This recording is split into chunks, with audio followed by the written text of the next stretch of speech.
integrate it, add wins to your career. Hello everyone, welcome back. तो last class में हम लोगों ने इंडेक्स प्रॉपर्टीज का डिटरमिनेशन 3 पॉइंट कर लिए थे। वाटर कंटेंट पढ़ लिया था, स्पेसिफिक ग्रेविटी पढ़ लिया था और डेंसिटी वाला पढ़ लिया था, यूनिट वेट या डेंसिटी वाला पढ़ लिया था। आज हम लोग पढ़ेंगे ग्रेन साइज डिस्ट्रीब्यूशन।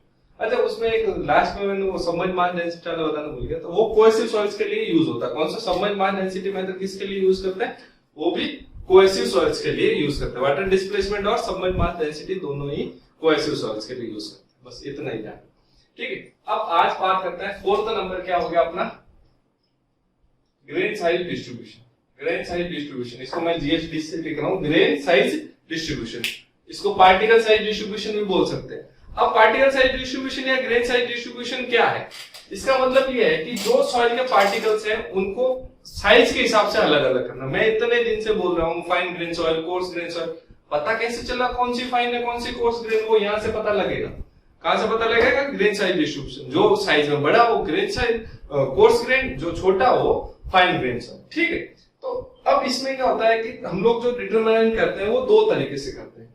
क्या करते हैं? दो तरीके से करते हैं। सीव एनालिसिस, एक होता है अपना सीव एनालिसिस, दूसरा होता है सेडिमेंटेशन एनालिसिस। दूसरा क्या होता है? Sedimentation analysis. अब सेडिमेंटेशन या वेट मैकेनिकल एनालिसिस ही बोलते हैं, वेट मैकेनिकल एनालिसिस। अब ये क्या होता है? देखो, सीव एनालिसिस में जैसे आटा छानने वाली जो छन्नी होती है या जो बजरी छानने वाली छन्नी आप लोगों ने देखा होगा, तो उसको सीव बोलते हैं। तो सीव, अगर सीव के हेल्प से हम लोग उनको अलग अलग कर रहे हैं तो सीव एनालिसिस। और अगर हम लोग सेडिमेंटेशन, सेडिमेंटेशन क्या होता है कि हम लोग पानी के अंदर सॉइल डाल के उसको थोड़ी देर के लिए पानी को वहीं रहने देते हैं, मतलब हिलाए बिना हिलाए डुलाए उसको पड़ा रहने देते हैं। तो उसकी वजह से क्या होता है? पार्टिकल नीचे सेटल डाउन हो जाते हैं। तो उसको मेथड को बोलते हैं सेडिमेंटेशन। तो वो होता है सेडिमेंटेशन एनालिसिस। अपन दोनों देखते हैं क्या होता है। अब बात करते हैं कि सीव एनालिसिस किसके लिए काम का। सीव एनालिसिस है अपने कोर्स ग्रेन सॉइल्स के लिए काम का और फाइन ग्रेन सॉइल्स के लिए अपना सेडिमेंटेशन एनालिसिस काम का। अब अच्छा कौन सा है? ये सीव एनालिसिस अच्छा है कि सेडिमेंटेशन एनालिसिस? तो सीव एनालिसिस अच्छा है। क्यों ज्यादा एक्यूरेट ये क्यों है? क्योंकि इस पे टेम्परेचर का कोई इफेक्ट नहीं होता। कि इस चीज का टेम्परेचर का no effect, it is better accurate as there is no temperature effect. Temperature की वजह से इस पर कोई इफेक्ट नहीं पड़ेगा। लेकिन सेडिमेंटेशन एनालिसिस में या वेट मैकेनिकल एनालिसिस में टेम्परेचर का बहुत ज्यादा फर्क पड़ता है। मतलब रूम टेम्परेचर में तो ठीक है, इतना फर्क नहीं पड़ता, लेकिन अगर रूम टेम्परेचर से कम पे आ गया तो पानी ठंडा हो जाता है, तो उसकी डेंसिटी डिक्रीज हो जाती है, सेटल डाउन पार्टिकल्स मुश्किल से होते हैं। तो ये सब समस्या, टेम्परेचर इंक्रीज होने पे भी ऐसी समस्या आती है। तो सेडिमेंटेशन एनालिसिस एक्यूरेट रिजल्ट्स नहीं देता। दूसरा क्या, अलग अलग नहीं करता, वो कुछ और मेथड उसमें फॉर्मूले लगा के करता है। इनकी वो जो सेडिमेंटेशन एनालिसिस है वो किसी और मेथड को एडॉप्ट कर रहा है। और एक चीज हमेशा याद रखो, जब भी आप किसी और की तकनीक को काम में लोगे ना, कुछ न कुछ दिक्कत आएगी। क्यों? क्या होता है, एक तो आपकी खुद की कमियां, फिर उसकी कमियां भी तो है। भाई आपको किसी ने बोला कोई चीज समझे कि इतना ही पढ़ना है, मान लो मैं बोल रहा हूं आपको इतना ही पढ़ना है, तो भाई एक तो मैंने जो नहीं पढ़ा है वो तो होगी, फिर आपने उसमें भी कुछ और कमियां, आपने उसमें कुछ कम पढ़ लिया तो और ज्यादा कमी होगी। तो सेडिमेंटेशन में यही चीज है भाई, एक तो इसकी खुद की कुछ कमियां हो गई, दूसरा इसने जिस मेथड को एडेप्ट करा उसकी कमियां। तो ज्यादा कमियों की वजह, इसकी कमी क्या होगी? टेम्परेचर की। और इसने आगे एडेप्ट करा है स्टोक्स लॉ को, तो स्टोक्स लॉ की कमियां। तो दो कमियों के कारण ये अच्छा रिजल्ट्स नहीं देते। तो इसलिए मोस्ट एक्यूरेट जो है अपना सीव एनालिसिस है। तो सबसे पहले आप सीव एनालिसिस की बात करते हैं, ठीक है।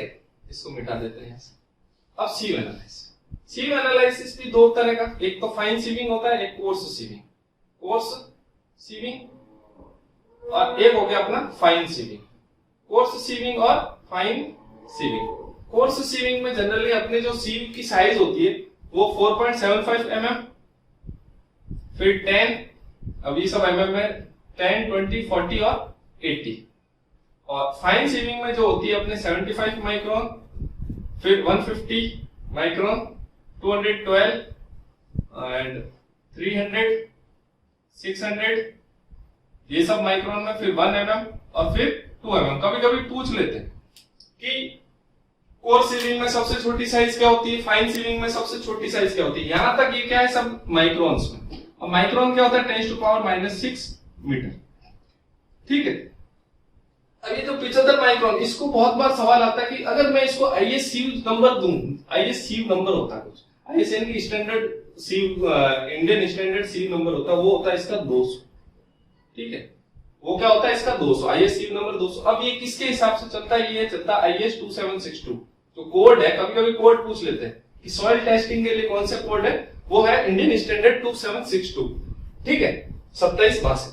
अब जो कोर्स सीव, अब जब भी सीव एनालिसिस करेंगे तो ऐसे तो होगा नहीं कि छोटी वाली को सबसे ऊपर रखेंगे, नहीं, छोटी वाली जितनी छोटी साइज वो सबसे नीचे, और जो सबसे बड़ी वाली साइज होगी वो सबसे ऊपर। यानी कि अगर ऊपर से नीचे आऊंगा तो सीव की साइज क्या होगी, एपर्चर, ये इसका मतलब क्या, एपर्चर साइज है, ये जो होल है उनके अंदर उनकी साइज को डिस्क्राइब कर रहा है। तो एपर्चर की साइज क्या होती है, डिक्रीज होती जाती है। जैसे जैसे मैं ऊपर से नीचे आऊंगा, सबसे ऊपर रखेंगे मान लो 80 mm, अगर मैं सिर्फ कोर्स सीविंग कर रहा हूं तो 80 सबसे ऊपर, फिर नीचे 40, फिर 20, फिर 10 और फिर 4.75।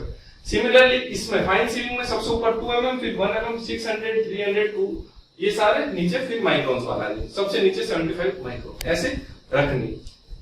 अब फिर वही सीव शेकर, या तो देखो आप हाथों से कर लो या मशीन से कर लो, या तो इसको आप इसको ऐसे सजा के ऐसे से अच्छे से शेक कर लो 10 मिनट्स तक, या सीव शेकर में 10 मिनट मैकेनिकल हो जाएगा वो बिना मेहनत करे, ठीक है। तो 10 मिनट तक इसको शेक करना, 10 मिनट तक, ठीक। अब 10 मिनट तक इसको शेक करेंगे तो क्या होगा कि मान लो कोई पार्टिकल जो 80 mm से अबव है वो इसके ऊपर रुक जाएगा, फिर मान लो जो 80 से पास हो गया और 40 और 80 mm के बीच का कोई साइज का वो 40 mm पे रिटेन हो जाएगा। ऐसे ही जो 40 से पास हो गया लेकिन मान लो 25 mm का, तो 20 वाले से पास नहीं होगा।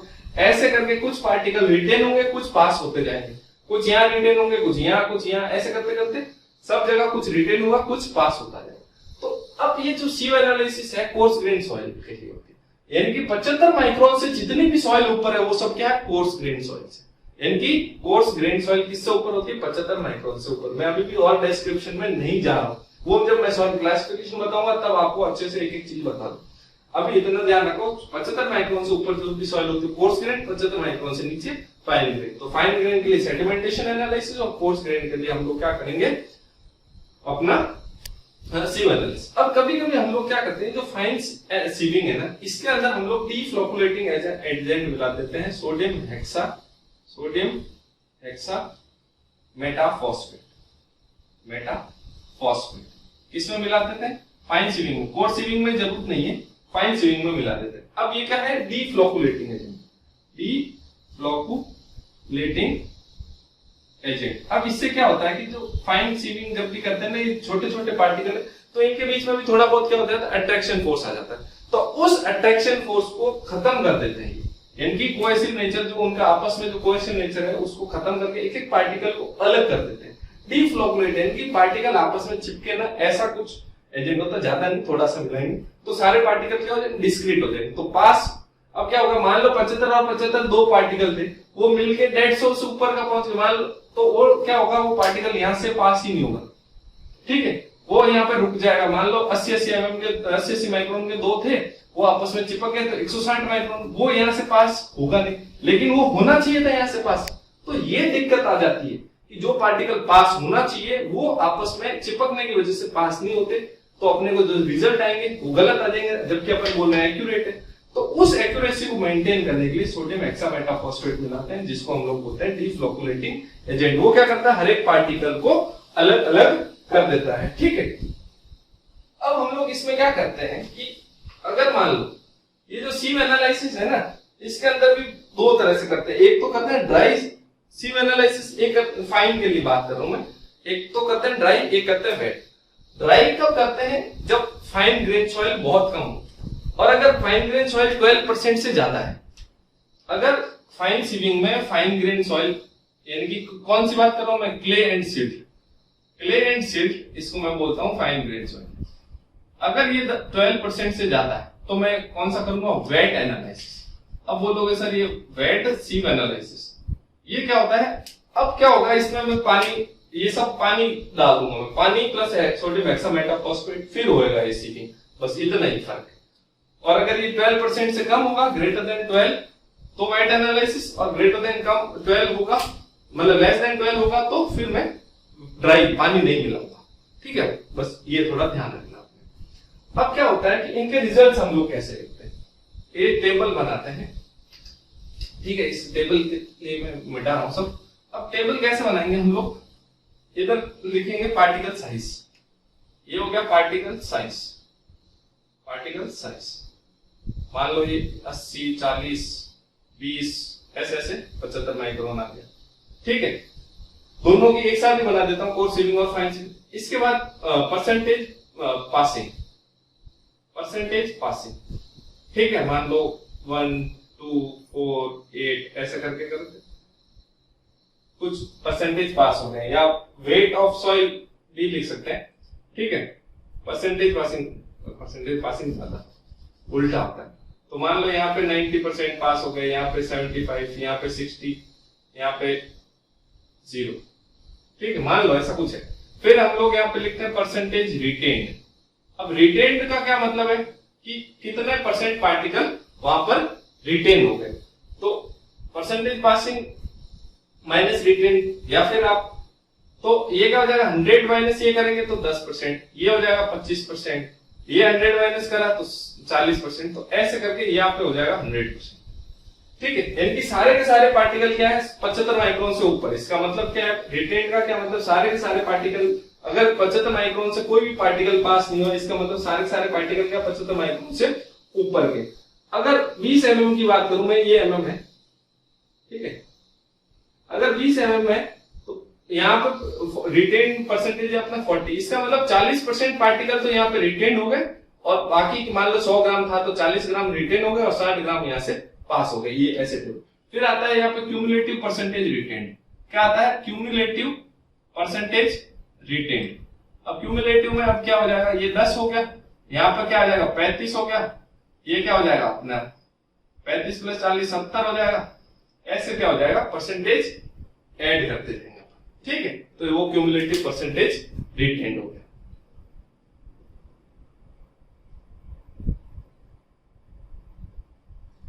अब आगे देखते हैं,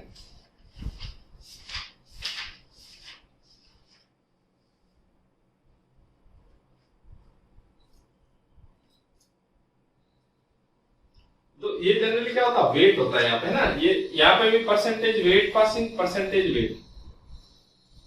ठीक है, और यहाँ पे 100% नहीं होगा। वेट रिटेन का मतलब अलग अलग, इस देखो यहाँ पर 80 mm पे रिटेन हुआ, इसका मतलब 10 ग्राम, मान लो 100 ग्राम था, अब मान लो सॉइल थी आपके 100 ग्राम थी। अब क्या हुआ 10% वेट रिटेन होने का मतलब क्या, 10 ग्राम सॉइल 80 mm में रिटेन हो गई, 80 mm पे कितना हुई 10 ग्राम सॉइल। उसके बाद 25 ग्राम कहां पे रिटेन होगी, 40 mm पे। उसके बाद मान लो 40 ग्राम, अब ये जरूरी नहीं कि 40 हो, यहाँ पे 15 भी हो सकता है, ऐसे भी हो सकता है, ऐसा कोई इश्यू नहीं है, कम ज्यादा भी हो सकता है। ठीक है, ऐसा कोई इश्यू नहीं है। तो अब इसका मतलब कि 15 ग्राम कहां पे रिटेन हुई, 20 mm पे। ठीक है, तो ऐसे करते करते यहां पर आते टोटल मान लो 100 ग्राम हो गई, 100। ठीक है, तो यहाँ पर 100 ग्राम यहाँ पे नहीं होगी, यहाँ पे इसके बाद होगी। तो यहाँ पे मान लो 5 ग्राम, ये परसेंटेज है तो ग्राम हटा दो, तो ऐसे करके कुछ रिटेन हुआ। तो यहाँ पर आके क्यूमुलेटिव परसेंटेज यहाँ पे आके 100% होना चाहिए। ठीक है, क्यूमुलेटिव परसेंट नीचे आके 100% होना चाहिए। तो ये हो गया। तो अगर मैं इसको देखूं 10 हो गया, ये 35 हो गया, ये वापस अगर जोड़ू तो ये अपने क्या हो जाएगा इस बार 50। तो ऐसे करते जाना है। ठीक है, अब इसका मतलब क्या है कि 50% जो सॉइल थी वो 20 mm से बड़ी है और 50% छोटी है 20 mm से, इसका मतलब ये। ठीक है, तो ऐसे टेबल बन जाती है, उस पर कभी कभी सवाल आ जाता है। ठीक है, उसके बाद हम लोग अब बात करते हैं सेडिमेंटेशन एनालिसिस। इसकी बात करते हैं सेडिमेंटेशन एनालिसिस। अपना सीव एनालिसिस अब इतना ही काम कर, जितना काम किया ना उतना ही, बाकी जो चीज बच रही है वो मैं कहा अपने कवर हो जाएगा क्वेश्चंस में। ठीक है, कि मान लो अगर इन पे कभी क्वेश्चन आया हुआ है तो वो मैं क्वेश्चन की फॉर्म में ले आऊंगा। ये क्या होगा, सेडिमेंटेशन एनालिसिस। सेडिमेंटेशन एनालिसिस अब ये जो है किसके लिए होता है, फाइन ग्रेन सॉइल के लिए। फाइन ग्रेन सॉइल यानी कि particle size less than 75 micron. अगर एमएम में लिखें तो लेस देन 0.075 mm। इनसे नीचे जो पार्टिकल होगा साइज होगा वो इसके लिए रिटेन। अब ये किस पे बेस्ड है? It is based on Stokes law. किस पे है? बेस्ड ऑन, पूछ लेते हैं कि सेडिमेंटेशन एनालिसिस किस पे बेस्ड ऑन? Stokes law. ठीक है। अब भाई साहब स्टोक्स लॉ खुद क्या बोलते हैं? स्टोक्स लॉ अपने दो लाइन बोलते हैं कि ये भाई साहब किसके लिए? Less than 0.2 micron and greater than 0.2 mm। Less than 0.2 micron और ग्रेटर देन 0.2 mm के लिए खुद एप्लीकेबल नहीं। ये इसकी रेंज, क्या रेंज इसकी? 0.2 माइक्रोन से लेके 0.2 mm के बीच में ही स्टोक्स लॉ वैलिड होगा। ठीक है। इसका मतलब अगर कोई particle size less than 0.2 micron हो गया तो उसको कैसे, मान लो कोई सॉइल का पार्टिकल है, वो उसकी साइज 0.1 माइक्रोन है, तो उसको हम लोग कैसे डिफरेंशिएट करेंगे? उसको ग्रेन साइज डिस्ट्रीब्यूशन कैसे करेंगे? उसके लिए फिर आता है अपने माइक्रोस्कोप टेक्निक, माइक्रोस्कोप या इलेक्ट्रॉन डिफ्रैक्शन टेक्निक। क्या आता है? या तो माइक्रोस्कोप या फिर इलेक्ट्रॉन माइक्रोस्कोप या एक्सरे डिफ्रैक्शन, इलेक्ट्रॉन माइक्रोस्कोप या एक्सरे डिफ्रैक्शन टेक्निक। पूछ लेते हैं ये दो मेथड, ध्यान रखना। अगर पार्टिकल साइज रेंज बहुत ज्यादा छोटी है, इनकी लेस देन 0.2 माइक्रोन, तब हम लोग कौन से मेथड काम में लेंगे? इलेक्ट्रॉन माइक्रोस्कोप या एक्सरे डिफ्रैक्शन टेक्निक। ये दो मेथड आपको ध्यान में रखने। अब कहने का मतलब, अब ये क्या होगा? स्टोक्स लॉ में ये एप्लीकेबल क्यों नहीं होता कि अगर लेस देन 0.2 माइक्रोन की साइज होगी तो वो पार्टिकल लेस देन 0.2 माइक्रोन की साइज होगी। अब मैंने बोला कि इस काम क्या, ये पानी के अंदर सॉइल डाल देते हैं और वो सेटल होती है। तो जो लेस देन 0.2 माइक्रोन होगा पार्टिकल, वो सेटल ही नहीं होगा, विल नॉट सेटल डाउन। अब ये सेटल डाउन क्यों नहीं होगा? आपने एनवायरमेंट में सेडिमेंटेशन पढ़ा है। अब ये वापस यहाँ पे सेटल डाउन नहीं होगा। अगर ये सेटल डाउन नहीं हुआ तो ये क्या करेगा? यहाँ पर होगा ब्राउनियन मोशन, ये घूमता रहेगा, गोल गोल घूमता रहेगा, ब्राउनियन मोशन होएगा, पार्टिकल अंदर के अंदर घूमता रहेगा, सेटल डाउन नहीं होगा। अब सेटल डाउन नहीं होगा तो हम लोग परसेंटेज फाइंड नहीं निकाल सकते, इसलिए भाई साहब इसको काम में लेना पड़ता है। ठीक है, इसलिए हमको इसको काम में लेना पड़ता है। ठीक है भाई। अब ग्रेटर देन 0.2 माइक्रोन होगा, ग्रेटर देन 0.2 mm होगा, तो वो क्या होगा? वो अंडर ग्रेविटी बैठ जाएगा, अंडर ग्रेविटी सेटल हो जाएगा, अंडर ग्रेविटी सेटल हो जाएगा। यानी कि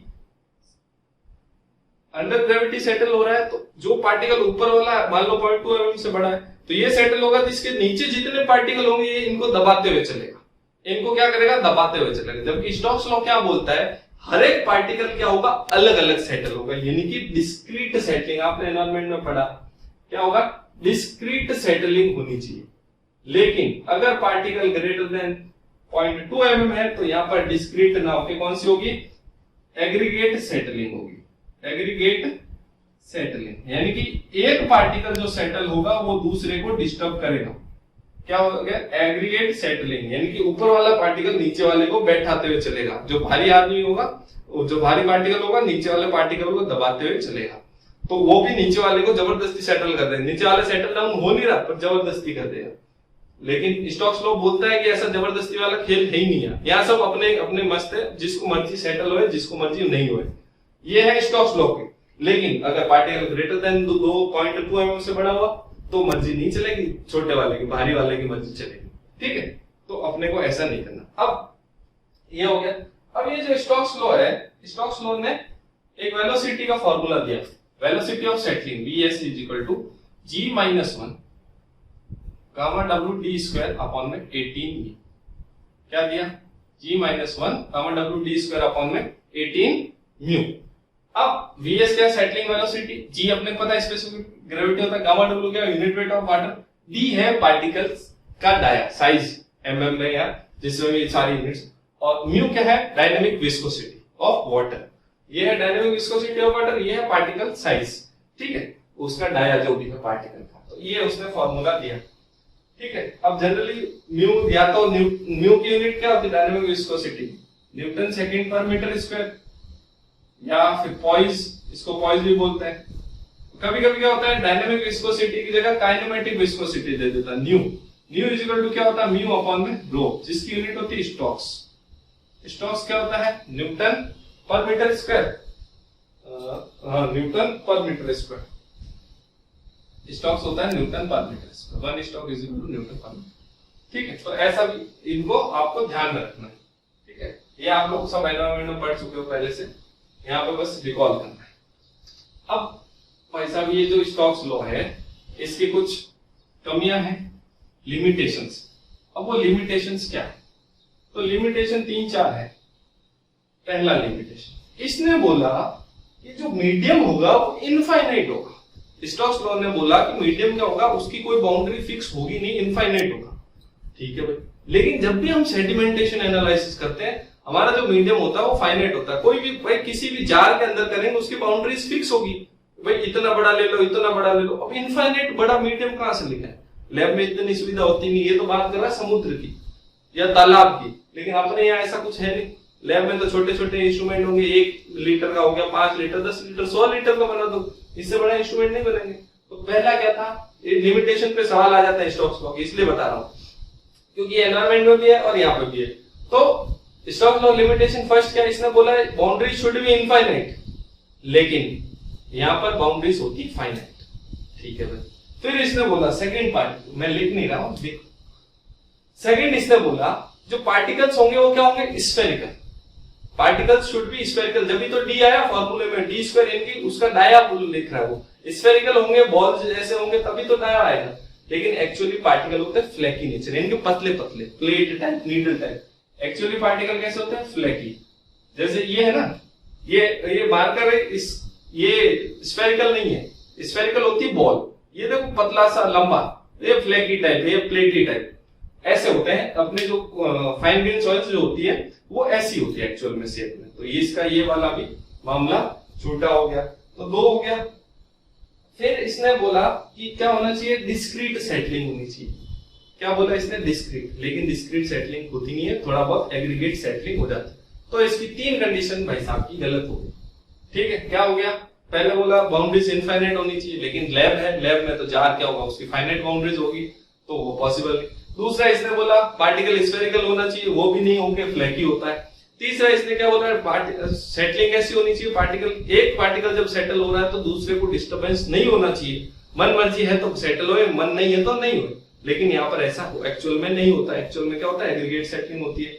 उसके बाद मैंने वो बताया कि 0.2 माइक्रोन से अगर छोटा होगा तो सेटल डाउन होगा नहीं, ब्राउनियन मोशन घूमता रहेगा। 0.2 माइक्रोन से बड़ा होगा तो 0.2 mm से बड़ा होगा तो क्या होगा, एग्रीगेट सेटलिंग। तो ये भी इसकी क्या है, मतलब उसकी ग्रेविटी सेटलिंग हो जाएगी। तो ये क्या है, इसकी लिमिटेशंस है स्टोक्स लॉ की, ये आपको ध्यान में रखनी है। इसके बाद जो नेक्स्ट चीज है वो है अब ये जो सेडिमेंटेशन एनालिसिस है ना, इसमें भी आगे 2 तरीके, इसमें भी आगे क्या है, 2 मेथड, एक है पिपेट मेथड, एक है हाइड्रोमीटर मेथड। ठीक है, अब क्या है, पिपेट मेथड और हाइड्रोमीटर मेथड। पहला है पिपेट, फिर है सेकंड है हाइड्रोमीटर मेथड,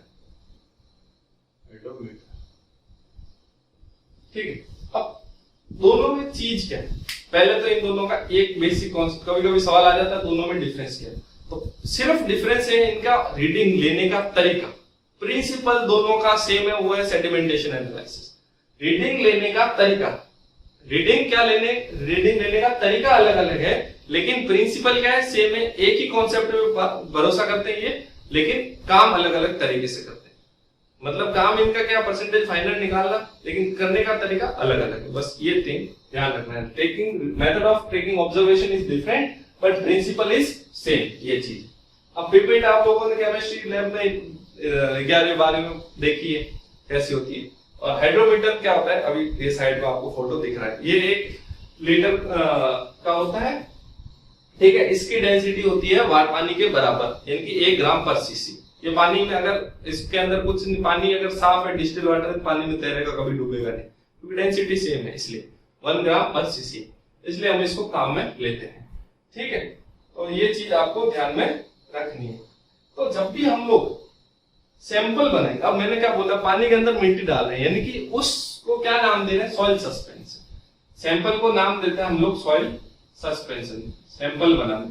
अब जब भी हम सैंपल बनाएंगे हमें 3 काम करने हैं, मुख्य तो 2 ही है, चलो 2 ही देखते हैं। पहला है प्री ट्रीटमेंट, प्री ट्रीटमेंट, और दूसरा है पोस्ट ट्रीटमेंट, पोस्ट ट्रीटमेंट।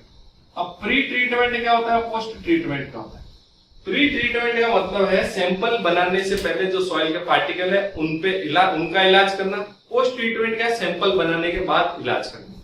तो बीच वाला स्टेप क्या हो गया, तीसरा जो था, जो मैंने नहीं लिखा हुआ है, सैंपल बनाना। तो प्री ट्रीटमेंट, प्री ट्रीटमेंट क्या होता है, जो भी अपने सॉइल होती है जनरली उसके अंदर क्या होता है, या तो ऑर्गेनिक मैटर प्रेजेंट होता है थोड़ा बहुत, या फिर उसमें क्या होता है, कैल्शियम कंपाउंड्स होते हैं। क्या होता है, या तो कैल्शियम कंपाउंड्स होंगे। प्री ट्रीटमेंट में हम 2 चीजों का इलाज करते हैं, कैल्शियम कंपाउंड का, कैल्शियम कंपाउंड का, और दूसरा ऑर्गेनिक मैटर का।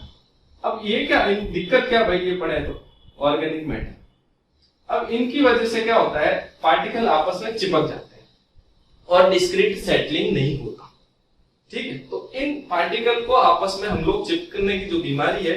अब भाई देखो, कैल्शियम कंपाउंड में जनरली सिमेंटिक प्रॉपर्टीज होती है, ऑर्गेनिक मैटर में क्या होता है, अट्रैक्शन फोर्स होता है। तो इसकी वजह से आपस में चिपकने की प्रोबेबिलिटी रखते हैं, पार्टिकल आपस में चिपक जाएंगे, तो अपना जो मोटो है वो सफल नहीं होगा। इसलिए हम लोग क्या करते हैं, इनका इलाज कर देते हैं। तो कैल्शियम कंपाउंड के इलाज के लिए तो हम मिलाएंगे, क्या मिलाएंगे,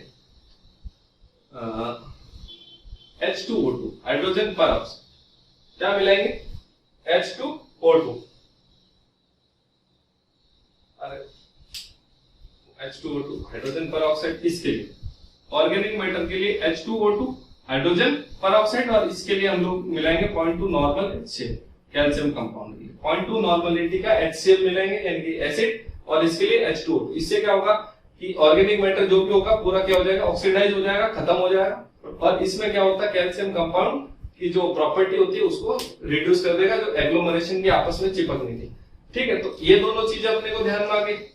अब भाई ये कर दिया अपन ने। इसके बाद अपने को क्या करना है, सैंपल प्रिपेयर करना है। सैंपल प्रिपेयर करने के लिए हम लोग क्या करेंगे, यहाँ पे लिख रहा हूं, 12 से 30 ग्राम, 12 से 30 ग्राम सॉइल लेंगे।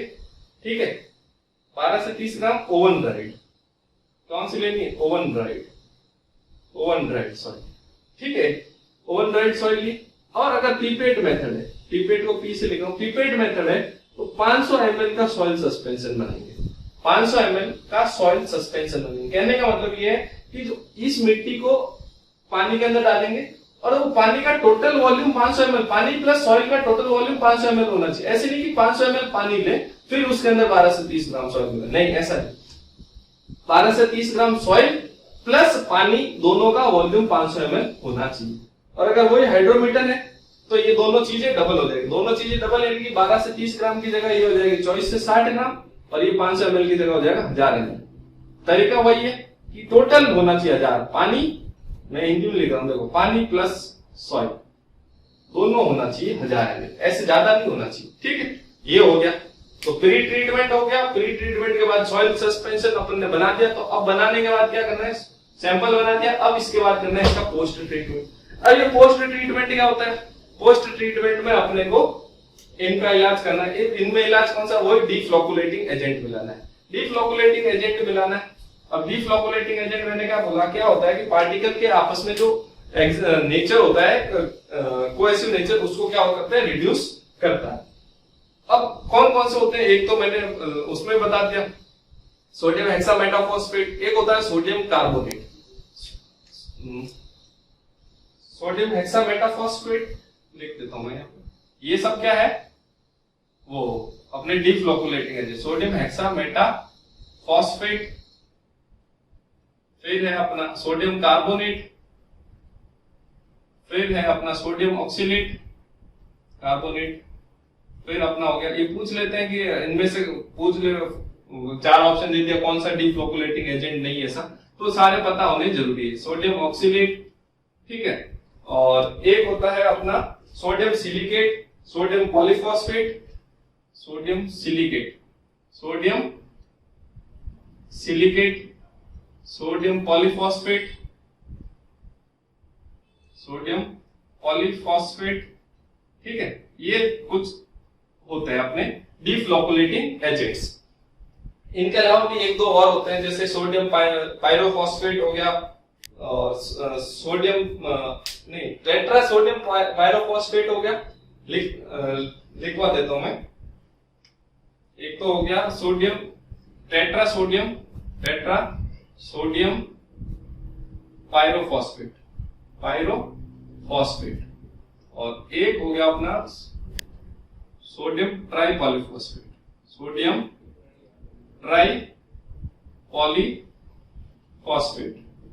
ये सब अपने डीफ्लोकुलेटिंग एजेंट। अब हम लोग क्या करते हैं, कैसे बनाएंगे, पोस्ट ट्रीटमेंट कैसे करेंगे, हम लोग लेंगे 33 ग्राम ऑफ सोडियम हेक्सामेटाफॉस्फेट, ठीक है, प्लस 7 ग्राम लेंगे सोडियम कार्बोनेट, और इनको 1000 ml का बनाएंगे।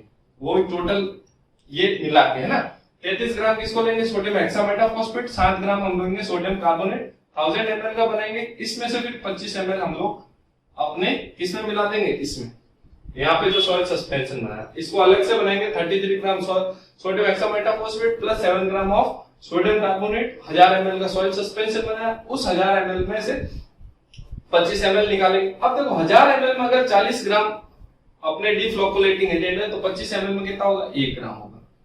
गणित है, गणित लगा लेना, ठीक है। तो 1 ग्राम इसमें और सॉलिड्स आ गए। भाई देखो पहले से या तो इतना सॉलिड्स तो पहले से था, अब उसके अंदर और सॉलिड्स ऐड कर दिए। उसके बाद हम लोग क्या करेंगे, अब आते हैं अपने पिपेट मेथड पे, ठीक है। अब आते हैं अपने किस पे, पिपेट मेथड। ये तो था, दोनों के लिए दोनों के लिए मेथड सेम है, ठीक है भाई, सैंपल बनाने का तरीका दोनों का सेम है। अब पिपेट मेथड में हम लोग क्या करते हैं कि किसी फिक्स, मान लो ये अपना जार है, इस जार के अंदर हमने भर दिया वो सैंपल, अब इसमें से पिपेट डाल दिए, एच पिपेट। अब ये पिपेट हमेशा जो सैंपल लेंगी वो फिक्स हाइट से, वो मान लो HE, वो फिक्स हाइट होती है ऊपर से 10 सेंटीमीटर, ये HE कितना है 10 सेंटीमीटर, फिक्स हाइट से सैंपल लेगी अलग अलग टाइम पे, ठीक है। तो अपने को पता है वेलोसिटी का फॉर्मूला क्या होता है, डिस्टेंस अपॉन में टाइम। तो सेटलिंग वेलोसिटी का फॉर्मूला क्या हो गया, HE/T। दूसरा अपने को फॉर्मूला और पता है सेटलिंग वेलोसिटी का, जो स्टोक्स लॉ ने दिया, वो क्या है अपना VS इक्वल टू क्या होता है, G-1 गामा W_d² अपॉन में 18 म्यू, ठीक है। अब देखो ये फॉर्मूला अपने पास, या ये कब आ गया, ये फिक्स है 10 सेंटीमीटर, हमेशा सैंपलिंग हाइट फिक्स रहनी है 10 सेंटीमीटर। टाइम क्या है, अलग अलग टाइम, कभी मैंने 5 मिनट बाद ले लिया, कभी 10 मिनट, कभी 20 मिनट, कभी 25 मिनट, जब मर्जी। लेकिन ये हाइट में हमेशा सेम रखूंगा, 10 सेंटीमीटर ही लूंगा top level of soil suspension से। अब भाई इसमें मेरे को ये पता है, यूनिट वेट पता है, G पता है, म्यू पता है, तो मेरे को पता क्या करना है, D पता करना है। इससे मेरे को पार्टिकल साइज पता चल जाएगा, इससे मेरे को क्या पता चल जाएगा, पार्टिकल साइज। फिर मेरे को यहाँ पे परसेंटेज फाइनल निकालना है। परसेंटेज फाइनल क्या होता है, MD अपॉन में VP अपॉन में कैपिटल MD अपॉन में V इंटू 100। अब ये भाई साहब क्या है, अब ये देखो VP क्या है, volume of pipette, volume of pipette जो होता है 10 ml की पिपेट लेते हैं, 10 ml फिक्स है, ठीक है भाई। अब ये M छोटा d क्या है, इस पिपेट वाले में सॉइल कितना है, soil in pipette weight, soil weight in pipette. मतलब मैंने क्या करा, ये पिपेट डाला इसमें, इसको भर लिया 10 ml। अब इसको 10 ml भरने के बाद इसमें जो पानी प्लस वो था उसको मैंने ओवन में रखा, ओवन में रखने के बाद वही गर्म करना है, तो पानी तो क्या हो जाएगा, सारा उठ जाएगा, पीछे क्या बच जाएगा, सॉलिड्स। मान लो उस 10 ml में 1 ग्राम था, तो वो 1 ग्राम क्या है अपना MD, ठीक है। ओवन में रखने के बाद उसका जो भी सॉइल का वेट होगा वो, और कैपिटल MD क्या है, शुरुआत में मैंने कितना मिला है, जैसे बोला 12 से 30 ग्राम वो, और 500 ml पिपेट का टोटल वॉल्यूम क्या था, मैंने 500 ml का सॉइल सस्पेंशन बनाया था, तो ये हो गया। तो इससे मेरा परसेंटेज फाइनल आ जाएगा, अपने को इसी से मतलब है, ठीक है। अब अगर अभी तो मैंने डीफ्लोकुलेटिंग एजेंट इसमें कंसीडर नहीं कर, अगर मैं डीफ्लोकुलेटिंग एजेंट भी कंसीडर करूं उसका इफेक्ट, तो ये फॉर्मूला क्या चेंज हो जाएगा, MD upon VP minus M/V upon में कैपिटल MD अपॉन में V, बस फर्क क्या आ जाएगा, माइनस M/V इंटू 100। अब ये M/V क्या है, M 1 ग्राम मैंने बताया था डीफ्लोकुलेटिंग एजेंट 25 ml लेते हैं, तो वॉल्यूम हो गया 25 ml, ठीक है। ये V ये छोटा v का तो ये बड़ा v का तो, ठीक है। तो ये छोटा v का वॉल्यूम कितना है, 25 ml डी फ्लोकुलेटिंग एजेंट मिलाते हैं, और मास कितना था उसमें, मैंने बोला था कि भाई 40 ग्राम तो 1000 ml में, तो 25 ml में कितना आ गया, 1 ग्राम। तो ये अब ये माइनस इसलिए करते हैं, डी फ्लोकुलेटिंग एजेंट को माइनस इसलिए करते हैं, अगर माइनस नहीं करते इस फॉर्मूले में तो अपने को जो यहाँ पर जो पीपेट में मास आ रहा है ना, उसमें कुछ न कुछ हिस्सा डी फ्लोकुलेटिंग एजेंट का भी है, उसमें किसका हिस्सा है, डी फ्लोकुलेटिंग एजेंट का भी कुछ न कुछ हिस्सा है, जो कि सही बात नहीं है। अपने को चाहिए सॉइल का, अपने को चाहिए सॉइल का। डी फ्लोकुलेटिंग एजेंट को क्यों करेंगे, उसकी डेंसिटी या उसका पार्टिकल साइज नहीं निकालना ना, अपने को सॉइल का निकालना है। तो ये जो डी फ्लोकुलेटिंग एजेंट है उसको हम लोग माइनस करेंगे। तो ये परसेंटेज फाइनल के फॉर्मूले, बेटा फॉर्मूले लिखा रहा, समझा नहीं, समझा इसलिए कि ये सारे फॉर्मूले काम आए। बस इसमें ध्यान क्या रखना, फिक्स हाइट है वो है 10 सेंटीमीटर, उसी पे हमेशा सैंपल लेंगे। तो ये हो गया अपना पिपेट।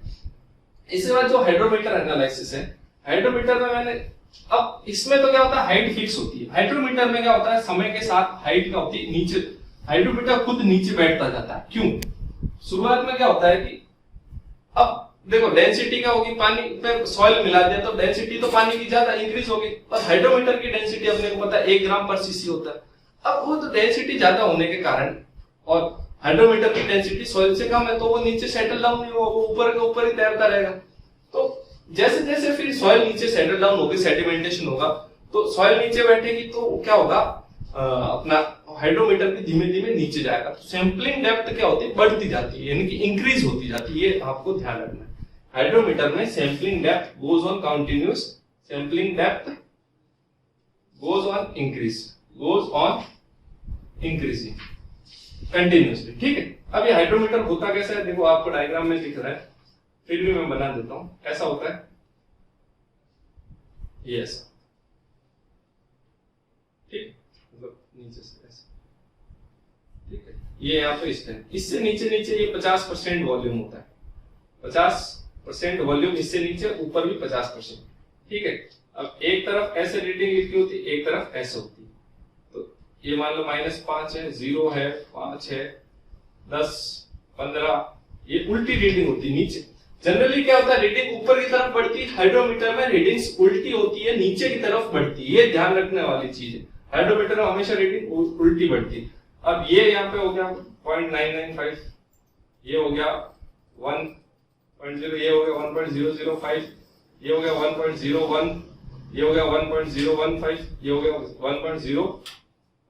अब ये कहां से आया, तो जो रो का फॉर्मूला होता है, रो का क्या फॉर्मूला होता है, नहीं RH का क्या फॉर्मूला होता है, वो होता है रो माइनस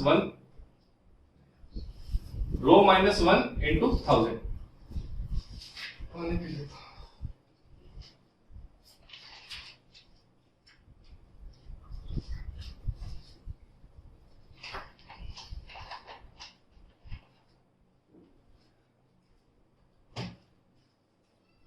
ठीक है, RH का फॉर्मूला क्या होगा, रो -1 इंटू 1000। जैसे मान लो RH, मेरे को RH 0, मान लो RH 0, तो उस टाइम रो की वैल्यू क्या हो जाएगी, रो -1 इंटू 1000, तो उस टाइम रो हो जाएगा 1000, ठीक है, ठीक है। रो हो गया उस टाइम 1000 मतलब वही 1, वही हो गया अपना, मतलब ठीक है, 1000 मतलब 1 हो गया डेंसिटी। तो ऐसे अपने को ये ध्यान में रखना है। तो ये चीज होगी। अब इसके बाद इसका परसेंटेज फाइनल का फॉर्मूला, परसेंटेज फाइनल का क्या फॉर्मूला था, परसेंटेज फाइनल, इसको n से रिप्रेजेंट करते हैं, 100 md अपॉन में RH, नहीं 100 RH अपॉन में md, 100 RH अपॉन में md into g minus 1 upon में g इंटू g, उल्टा फिर ये थोड़ा ध्यान रखना फॉर्मूले में, है ना। क्या होता है परसेंटेज फाइनल का फॉर्मूला, 100 RH अपॉन में md इंटू g अपॉन में g माइनस 1, वो बार-बार वो वाला वाटर कंटेंट वाला g माइनस 1 अपॉन में g आ जाता है। तो परसेंटेज फाइनल क्या होता है, 100 RH अपॉन में md इंटू g अपॉन में g माइनस 1, ये परसेंटेज फाइनल। md वही पहले वाला, अगर 24 से 60 ग्राम जो सॉइल ली, ठीक है। अब इसमें क्या होता है कि कुछ करेक्शंस आते हैं, हाइड्रोमीटर में सवाल आता है जनरली करेक्शन से। देखो फॉर्मूला ये कहां से आया, पूरा डेरिवेशन है, वो डेरिवेशन में अपने को जाना नहीं और मैं करा भी नहीं रहा, क्योंकि अपने ऑब्जेक्टिव सवाल आते हैं सब्जेक्टिव के। ठीक है, तो इसका अब क्या है कि करेक्शंस होते हैं, 3 तरह के करेक्शंस होते हैं, सवाल यहां से आते हैं जनरली। तो करेक्शंस में पहला होता है मेनिस्कस करेक्शन। मेनिस्कस आपको सबको पता है कि क्या होता है कि जनरली ऐसे होता है, ठीक है। अब हमको क्या होता है, रीडिंग लेनी होती है, ये हम लोग रीडिंग ले लेते हैं, लेनी कौन सी होती है, नीचे वाली 2 नंबर वाली, और ले लेते हैं कौन सी, 1 नंबर वाली। तो अब देखो, अब रीडिंग 2 नंबर वाली लेनी, 1 नंबर वाले ले लेते हैं, क्यों, क्योंकि क्या होता है पानी के अंदर क्या है, मिट्टी है, तो धुंधलापन है, तो धुंधलेपन की वजह से रीडिंग हम लोग ले लेते हैं 1 नंबर, तो लेनी होती है 2 नंबर। अब देखो हाइड्रोमीटर में नीचे जाने पे रीडिंग क्या है, बढ़ रही है, हाइड्रोमीटर में रीडिंग नीचे जाने पे बढ़ रही है, तो हमको लेनी है ज्यादा वाली, हम क्या ले लेते हैं, कम वाली। हमको लेनी है कौन सी रीडिंग, ज्यादा वाली, हम ले लेते हैं कम वाली। तो जब भी चीज कम ली, उसको ज्यादा करने के लिए क्या करेंगे, ऐड करेंगे। तो पूछ लेते हैं मेनिस्कस करेक्शन कैसा होता है, एडिटिव, एडिटिव पॉजिटिव। क्यों, क्या बोला कि भाई ऐसे तो हर जगह मेनिस्कस करेक्शन नेगेटिव होता है, लेकिन हाइड्रोमीटर वहां के वो पॉजिटिव हो जाता है। क्यों, क्योंकि अपने को रीडिंग लेनी है नीचे वाली और अपन ने ली है रीडिंग ऊपर वाली, और अब नीचे जाने पर रीडिंग इंक्रीज होती है। हर जगह क्या होती है, कम होती है, हाइड्रोमीटर में नीचे जाने पर इंक्रीज होती है। इसी वजह से अपने को एडिटिव करेक्शन क्या लेना होता है, मतलब मेनिस्कस करेक्शन क्या लेना होता है, एडिटिव यानी कि पॉजिटिव। सेकंड होता है टेम्परेचर की वजह से। अब देखो जनरली हाइड्रोमीटर का जो टेस्ट होता है वो हम लोग 27 डिग्री सेल्सियस पे करते हैं। कितने पे करते हैं, 27 डिग्री सेल्सियस। अगर temperature greater than 27 degree Celsius है तो क्या होगा, पॉजिटिव होगा, और अगर लेस देन 27 डिग्री सेल्सियस है तो करेक्शन क्या होगा, नेगेटिव। ठीक है, ये तीसरा dispersion correction, dispersion agent correction. ठीक है, डिस्पर्जन एजेंट कौन सा, वही डिफ्लोकुलेटिंग एजेंट जो अपन ने मिला है। उसकी वजह से क्या हुआ कि सॉलिड्स का भार बढ़ गया। अपन ने सॉलिड्स मिलाए थे 24 से 60 ग्राम, लेकिन उसके साथ अपन ने 1 ग्राम और मिला दिया, कौन सा, डिफ्लोकुलेटिंग एजेंट। तो जो एक्चुअल भार था वो बढ़ गया। ये जो भाई एमडी था, ये फॉर्मूले में एमडी अपन ने मिलाया तो कितना था, 24 से 60, लेकिन उसके बाद 1 ग्राम और मिला दिया, तो वो उस 1 ग्राम का भार कम करना है अपने को। अब उस 1 ग्राम का भार कम करना है, यानी कि नेगेटिव करेक्शन कम करना है, तो नेगेटिव करेक्शन, जो ज्यादा ले लिया था तो ये हो जाएगा नेगेटिव, सब्ट्रैक्टिव। तो ओवरऑल करेक्शन क्या, इसको देखो, इसको बोलते हैं सीएम, ये हो गया सीटी, ये हो गया सीडी, ये हो गया अपना सीडी। ठीक है, तो कंपोजिट करेक्शन क्या हो जाएगा, CC equals to CM plus minus CT minus CD, ये होता है। अब ये कंपोजिट करेक्शन डिपेंड करता है कौन छोटा है कौन बड़ा, पॉजिटिव और नेगेटिव कुछ भी हो सकता है। बस ये तीनों करेक्शन ध्यान रखना। Meniscus correction always positive, in case of hydrometer dispersion agent correction negative होता है। टेम्परेचर करेक्शन अगर ग्रेटर देन 27 है तो पॉजिटिव, लेस देन 27 है तो नेगेटिव करेक्शन। ठीक है, अब देखो ये हम लोग इसको पानी में डाल देते हैं, है ना। अब जैसे जैसे अब पानी के अंदर सॉलिड सॉलिड्स है, अब जैसे जैसे सॉलिड सॉलिड्स नीचे बैठेंगे, ये मान लो नीचे बैठेंगे, वैसे वैसे हाइड्रोमीटर भी नीचे आता जाता। तो ये सैंपलिंग डेप्थ मान लो पहले इस लेवल पे रीडिंग ली, उसके बाद पहले मान लो इस लेवल पे रीडिंग ली, तो अब पार्टिकल नीचे जाएंगे तो ऊपर की डेंसिटी कम होगी, तो ये यहाँ पे चला गया, तो अब रीडिंग यहाँ से लेंगे। तो जबकि पिपेट में क्या होता है कि हर बार फिक्स है 10 सेंटीमीटर पे ही रीडिंग लेते हैं, लेकिन इसमें क्या होता है sampling depth goes on decreasing, sorry goes on increasing. क्यों, क्योंकि डेंसिटी जो है पानी के अंदर जो सॉइल सॉलिड्स है वो लगातार सेटल डाउन हो रहे हैं। सेटल डाउन होने से ऊपर जो डेंसिटी थी वो कम होती गई, अब डेंसिटी कम होती गई तो ये भी नीचे आता गया। पहले तो क्या था भाई, डेंसिटी ज्यादा थी तो हल्की चीज हमेशा तैरती है, अब डेंसिटी ज्यादा इसकी तो कम, 1 ग्राम पर सीसी है, पूछ लेते हैं कभी कभी, तो ये तैर रहा था। अब जैसे जैसे डेंसिटी कम होती गई, पानी के बराबर आ गया तो तैरता रहेगा पानी के अंदर। ठीक है, तो हाइड्रोमीटर आपने देख लिया था डायग्राम में। तो इसके साथ ही अपना ग्रेन साइज डिस्ट्रीब्यूशन भी खत्म हुआ। तो अब हम लोग बात करेंगे जीएसडी यानी कि ग्रेन साइज डिस्ट्रीब्यूशन कर्व की।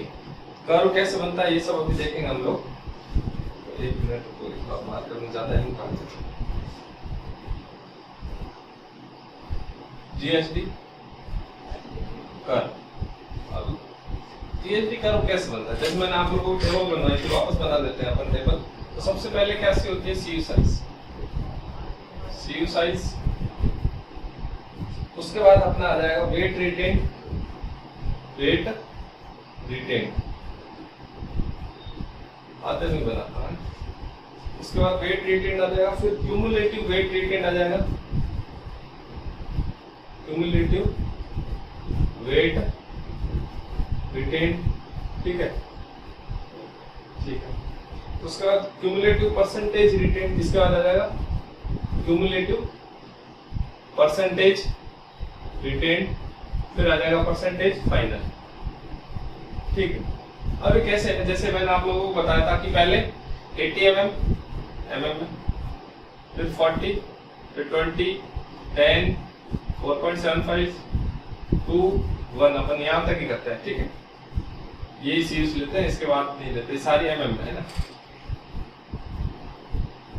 जस्ट समझ में आ जाए उसके लिए।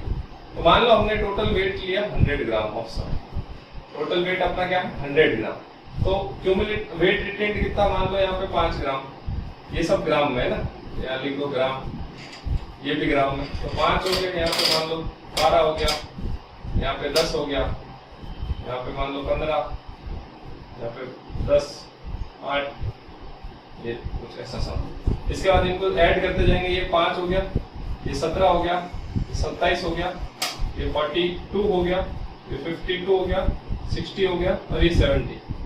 इसके बाद मतलब इससे पास हो गया। क्यूमुलेटिव परसेंटेज में अब क्या होगा 5%, जितना ये होगा उतना ये रहेगा परसेंटेज, क्योंकि अपने टोटल 100 था, तो ये सब चलता है। अब परसेंटेज फाइनल कैसे निकल जाएगा?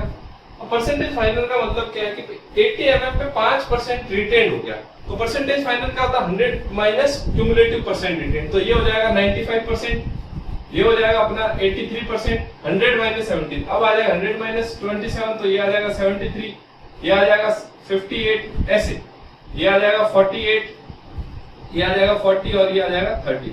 तो इसका मतलब क्या है कि 30% जो है पार्टिकल जो है इससे छोटे। अपन एक और ले लेते हैं, मान लो लास्ट 600 माइक्रोन, 600 माइक्रोन, तो उस पे मान लो 20 हो गया, तो यहाँ पे पहुंच जाएगा 90, ये 90 और ये हो जाएगा अपना 10%, ठीक है। तो अब मेरे को क्या है, अब ये जो टेबल बनाई मैंने, इससे मेरे को क्या जीएसडी कर्व बनाना। अब जीएसडी कर्व बनेगा किसमें, यानी ग्रेन साइज डिस्ट्रीब्यूशन या पार्टिकल साइज डिस्ट्रीब्यूशन कर्व किसमें बनता है? कर्व हमेशा बनेगा अपने परसेंटेज फाइनल रहेगा अपने एक्स एक्सिस पे परसेंटेज, सॉरी वाई एक्सिस पे परसेंटेज फाइनल को डिनोट किससे करते हैं? एम से। अपन ने देखा था फॉर्मूला इसमें, तो ये हो गया परसेंटेज एक्स, परसेंटेज फाइनल, और जो एक्स एक्सिस पे आएगा वो आ जाएगा लॉग में log 10 ऑफ डी। डी यानी क्या है, पार्टिकल साइज अपना किस पे आएगा? लॉग स्केल में एक्स एक्सिस पे, और परसेंटेज फाइनल आ जाएगा अपने वाई एक्सिस पे। तो इससे क्या है कि ये इस कर्व को क्या बोलते हैं? सेमी लॉग कर रहे हैं। सेमी लॉग क्यों? क्योंकि दोनों तरफ लॉग ना है, एक तरफ लॉग है। अब कहीं कहीं पे टेबल में क्या होता है कि इधर इंक्रीजिंग होता है, कहीं कहीं पे ये इधर इंक्रीजिंग, मतलब किधर भी इंक्रीजिंग और डिक्रीजिंग अपने पे डिपेंड करता है, ठीक है। अगर लॉग में है तो जनरली इधर डिक्रीजिंग होता है, इधर इंक्रीजिंग होता है, ठीक है। तो बाकी कोई इशू नहीं कि मैं इधर डिक्रीजिंग रखूंगा, उधर इंक्रीजिंग रखूंगा। अब इसके बाद क्या है, मेरा कुछ कर्व बनेंगे, कुछ अलग अलग तरह के कर्व बनेंगे। अब कर्व मान लो कोई एक ऐसा कर्व बना, एक ऐसा बन गया, एक कोई ऐसा बन गया, एक कोई ऐसा आ गया, और एक समझ लो अपना ऐसा आ गया, एक कोई कर्व ऐसा बन गया। तो मैं इनको नाम दे देता हूं ABCD। तो मान लो ये कर्व है कोई A, ये B, ये C, ये D और ये है E। अब ये सारे कर्व्स क्या शो करते हैं? अब देखो मेन चीज क्या है कि मैं अब ये बीच वाली चीजें मिटा देते, रफ कर देते हैं। इसमें से अपने काम की क्या है, एक तो सी साइज अभी कर्व बन गया है, कर्व इस किसके हेल्प से बना? इसमें और इसमें। ये है वाई एक्सिस पे, और ये है अपना कौन सा? एक्स एक्सिस, सॉरी ये वाई एक्सिस पे है, और ये है लॉग में एक्स एक्सिस पे, ठीक है, इन लॉग 10, ठीक है। तो ये अपना बन गया। तो अब ये बीच वाली चीज अपने काम की है नहीं, तो एक बार अपन इसको क्या करते हैं, रफ कर देते हैं, क्योंकि और भी चीजें बतानी। तो ये भाई साहब ये रफ कर दिया। अब तक आप लोगों ने बना ही लिया होगा वैसे टेबल। अब क्या करना है, अब मेरे को कर्व बनाना है। कर्व बन गया, तो ये जो कर्व ये है वो क्या शो करेगा?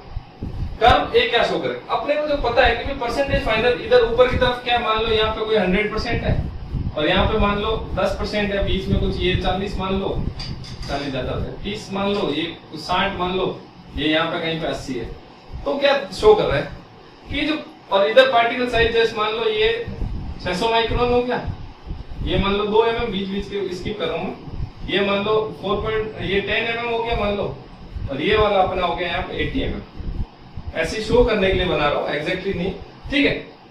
तो क्या शो कर रहा है ये कि जो ये ए जो कर्व है वो कहां पर है कि एक्सट्रीम लेफ्ट में, एक्सट्रीम लेफ्ट टॉप में। इससे क्या शो हो रहा है कि इस ये जो है कि ये पार्टिकल साइज जो है वो काफी बड़ी है। क्यों?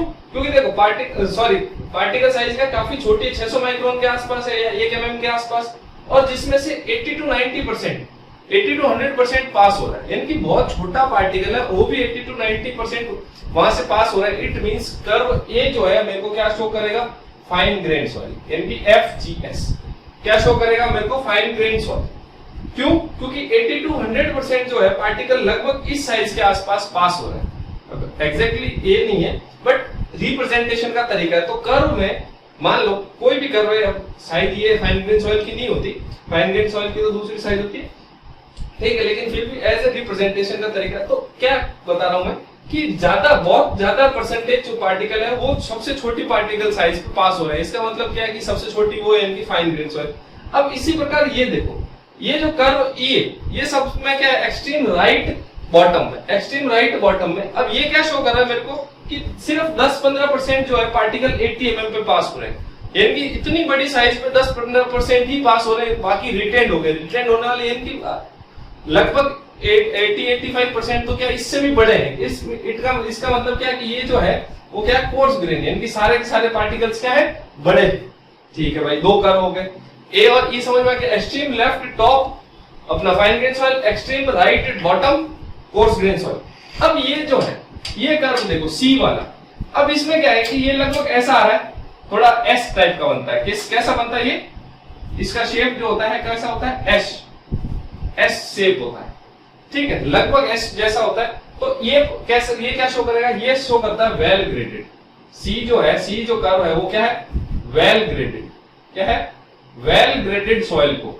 अब भाई इसका क्या मतलब है, वेल ग्रेडेड का मतलब होता है सारी की सारी साइज जो है उसके अंदर अवेलेबल है। क्या मतलब होता है, सारी की सारी साइज जो है अवेलेबल है। देखो 600 माइक्रोन पे भी कुछ पार्टिकल पास हो रहे हैं, कुछ 2 mm पे भी हो रहे हैं, कुछ 40 mm पे भी, कुछ 80 mm पे, और इनके बीच वाली पे भी हो रहे हैं। तो लगातार जो है 600 माइक्रोन से लेके 80 mm के बीच में सारे के सारे पार्टिकल की जो साइज रेंज है वो सारे की सारी साइज रेंज अवेलेबल है, यानी कि कोई अपसेंट नहीं है। यानी कि वेल ग्रेडेड का मतलब है ऑल साइज रेंज, मैं ब्रैकेट में लिख देता हूं, all sizes of particles are available, all sizes of particle are available, ये एक चीज है। ठीक है, ये हो गया एस। इसको कभी कभी ऐसे पूछ लेते कि फ्लैट एस कर्व, क्या बोलते हैं इसको, कैसा बनता है, फ्लैट एस कर्व। अगर पूछ ले क्वेश्चन ऑब्जेक्टिव में कि flat S curve grain size distribution में क्या डिनोट करता है, तो वेल ग्रेडेड सॉइल। क्या शो करता है, वेल ग्रेडेड। अब मैं बात करता हूं बी वाले। अब ये जो बी वाला, ये क्या, ये भी लगभग एस जैसा ही है, लेकिन कैसा, वर्टिकल एस है। अब ये वर्टिकल एस मेरे को क्या शो करेगा, देखो ये लगभग 40 mm के आसपास के सारे पार्टिकल जो है 80 to 90% पहले तो वहां पास हो रहे हैं यहाँ पे, फिर आगे यहाँ पे 10%, यानी कि सारे के सारे जो है एक ही साइज में, बाकी साइज अवेलेबल है ही नहीं। क्या है, क्या मतलब इसका, एक ही साइज ऑफ पार्टिकल अवेलेबल है। तो इसको हम लोग बोलते हैं यूनिफॉर्म। यूनिफॉर्म मतलब क्या होता है, एक जैसे। तो सारे के सारे क्या है, यूनिफॉर्म ग्रेडेड, या फिर इसको बोलते हैं पुअरली ग्रेडेड। क्या बोलते हैं, बहुत इंपॉर्टेंट कर्व है, ये चीजें आती है, इनमें से बहुत 5-6 सवाल बनते हैं यहाँ पे कम से कम, है ना। तो यूनिफॉर्म ग्रेडेड या पुअरली ग्रेडेड किसके, इसका मतलब क्या है, सिंगल साइज अवेलेबल है, सिंगल साइज ऑफ पार्टिकल। ठीक है भाई, अब इसको क्या बोलते हैं, ये वर्टिकल एस कर्व है ना, वो फ्लैट हो गया, ये वर्टिकल एस कर्व। ठीक है, अब इसके बाद अपना बचा डी। अब डी क्या शो कर रहा है, अब देखो एक चीज देखो, कुछ पार्टिकल यहाँ पे पास हो रहे हैं, उसके बाद ये देखो ये एकदम ऐसे फ्लैट आया, ये क्या है, ऐसे एकदम फ्लैट आ गया। फिर देखो यहाँ पे बीच में कुछ अवेलेबल है, फिर फ्लैट आ रहा, ये यहाँ पे ऐसा है, फिर यहाँ पे कुछ नहीं, यहाँ पे है, फिर यहाँ पे कुछ नहीं। इसका मतलब क्या है कि रह के ये वाली साइज अवेलेबल है, ये एब्सेंट हो गई बीच में, तो यहां से लेके यहाँ के बीच में जो वो क्या है, एब्सेंट है। ये इतना पार्टिकल है ही नहीं, कोई फर्क ही नहीं पड़ रहा, सेम परसेंटेज आ रहा है। देखो यहां से यहां तक ये जो हॉरिजॉन्टल जो आ रहा है, सीढ़ियां जो है, हॉरिजॉन्टल जो सीढ़ियां है उसमें कुछ साइज अवेलेबल है ही नहीं। इसका मतलब क्या है, कुछ एब्सेंट है, कुछ प्रेजेंट है, कुछ एब्सेंट है, कुछ प्रेजेंट है, यानी कि इसको हम लोग बोलते हैं गैप ग्रेडेड। गैप का मतलब क्या है, गैप ग्रेडेड, कि कुछ एब्सेंट है, कुछ प्रेजेंट है। तो जब भी अगर ऐसा सीढ़ी नुमा स्ट्रक्चर आ जाए ग्रेन साइज डिस्ट्रीब्यूशन कर्व में, उसका मतलब है गैप ग्रेडेड सॉइल। ये कुछ साइज अवेलेबल है, जैसे क्या हो गया, मान लो इसमें 80 mm अवेलेबल है, फिर बीच की नहीं है, ठीक है, ये जैसे 20 है, तो बीच का जो 40 mm है वो नहीं है मान लो, या ये 20 mm नहीं है, ऐसा कुछ है कि अपने 80 mm अवेलेबल है, 40 mm नहीं है, 20 mm नहीं है, ऐसा कुछ अवेलेबल है, फिर 10 mm है, फिर 4.75 नहीं है, फिर 600 माइक्रोन है। तो ऐसी चीजें अवेलेबल है, कुछ एब्सेंट है, कुछ प्रेजेंट है। तो अगर जब भी ऐसा होता है तब हम लोग उसको क्या बोलते हैं, गैप ग्रेडेड सॉइल, ठीक है। तो ये चीज है, कुछ एब्सेंट है, कुछ प्रेजेंट है, बीच बीच में एक दो स्किप हो गए, ठीक है। तो ये हो गया अपना ग्रेन साइज डिस्ट्रीब्यूशन कर्व। अब इस ग्रेन साइज डिस्ट्रीब्यूशन कर्व से भी अपने को कुछ और चीजें, ये तो हो गया कि शेप के हिसाब से, कुछ और चीजें होती है जिनको हम लोग और काम में लेते हैं। तो यहां से आपको ये समझ में आ गया कि वेल ग्रेडेड क्या होता है, पुअरली ग्रेडेड क्या होता है। तो ध्यान ये रखना है, पुअरली ग्रेडेड और यूनिफॉर्म ग्रेडेड एक का ही नाम है, ठीक है। इसके बाद दो चीजें और आती है, अपने पास आता है कोएफिशिएंट ऑफ कर्वेचर और एक आता है कोएफिशिएंट ऑफ यूनिफॉर्मिटी, सीयू और सीसी। सीयू होता है कोएफिशिएंट ऑफ यूनिफॉर्मिटी और सीसी होता है कोएफिशिएंट ऑफ कर्वेचर। सीयू क्या होता है, कोएफिशिएंट ऑफ यूनिफॉर्मिटी, सीसी होता है अपना कोएफिशिएंट ऑफ कर्वेचर। अब ये क्या शो करते हैं, सीयू शो करता है साइज रेंज, क्या शो करता है, पार्टिकल की साइज रेंज को शो करता है। पूछ लेते हैं क्वेश्चन की सीयू क्या शो करता है, CU denote size range of the particle. और सीसी क्या शो करता है, इसका कर्व का शेप ऑफ कर्व को शो करता है, शेप ऑफ कर्व को शो करता है, ठीक है भाई। अब पूछ लेते हैं भाई फॉर्मूला क्या होता है, तो फॉर्मूला होता है सीयू का d60/d10, d60/d10 और सीसी का होता है d30 का स्क्वायर अपॉन में d60 इंटू d10। अब इसका क्या मतलब, देखो सीयू का मतलब है, फॉर्मूला होता है d60/d10 और सीसी का d30 का square upon d60 into d10। अब ये जो d60 है क्या मतलब है, d60 का मतलब है, देखो अपना 60% का आ रहा है, परसेंटेज फाइनल में नहीं आ रहा, लेकिन 10 और 30 तो आ रहा है। इससे समझा देता हूं, मतलब सबका d10 d30 और d60 का एक ही। d30 का मतलब है कि 30% जो पार्टिकल है वो इससे छोटे हैं, मतलब d30 यहां पर क्या आ रहा है अपने, ये 1 mm। इसका मतलब क्या है, जो अपन ने सॉइल का सैंपल लिया उसमें से 30% पार्टिकल ऐसे हैं जो 1 mm से छोटे हैं। इसी प्रकार जो 10 है, ये क्या शो करेगा, d10 का मतलब क्या हो गया कि 10% जो पार्टिकल है वो किससे छोटे हैं, 600 माइक्रोन से। देखो 30% अपने किससे छोटे हैं, 1 mm से, 10% अपने किससे छोटे, 600 माइक्रोन से। अब पूछोगे सर यहाँ d60 की कैसे निकलेगा, तो d60 निकल जाएगा या तो इंटरपोलेशन से यहाँ पे या कर्व से, ठीक है। तो सबसे बेटर जो होता है इंटरपोलेशन की बजाय अगर कर्व बना के करो तो वो सही रहता है, लेकिन वो क्या होता है, क्वेश्चन लेंथी हो जाता है, ऐसा अपने एग्जाम में नहीं आता, लेकिन फॉर्मूला आ जाता है, पूछ लेता है d60 क्या है, d10 क्या है, d30 क्या है। तो इनका मतलब होता है, जैसे मान लो d60 है तो इसका मतलब 60% of particles are smaller than this size, d30 का मतलब है 30% of particles are smaller than this size, d10 का मतलब है 10% of particles are smaller than this size. अब जो ये d10 है ना, इसको हम लोग बोलते हैं इफेक्टिव साइज। d10 को क्या बोलते हैं, इफेक्टिव साइज।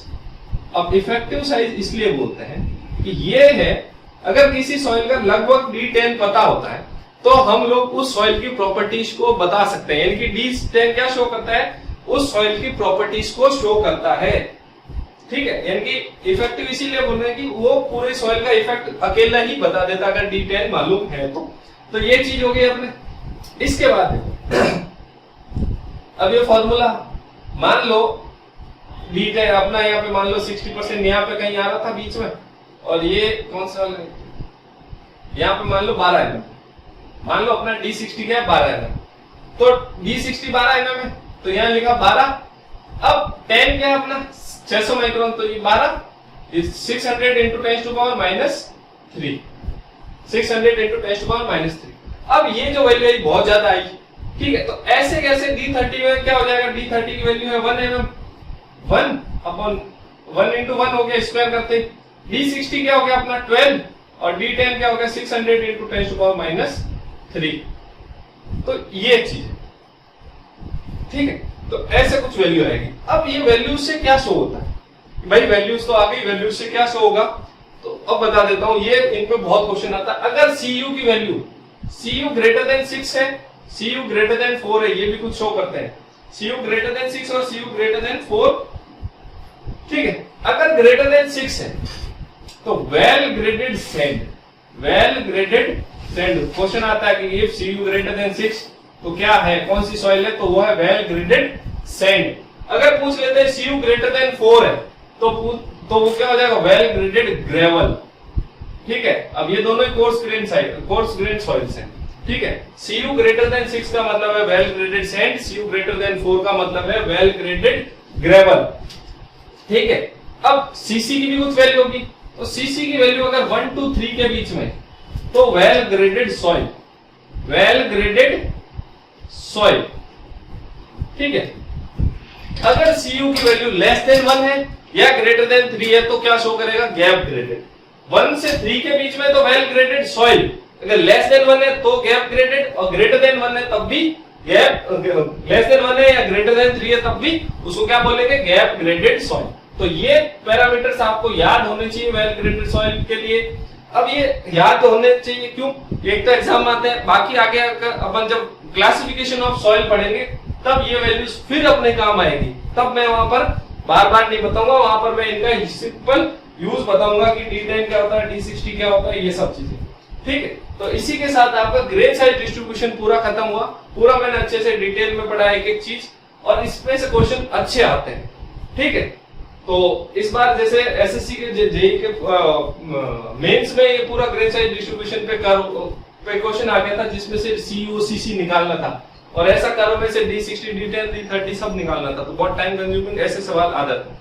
तो आपको ध्यान रखना है कि इंपॉर्टेंट चीज है, आपको अच्छे से पढ़नी है, ठीक है। नेक्स्ट क्लास में हम लोग बात करेंगे आपके लिए कंसिस्टेंसी ऑफ सॉइल की, ठीक है। तब तक के लिए thank you. Thank you for watching the video. Please like, share and subscribe the channel Integrated.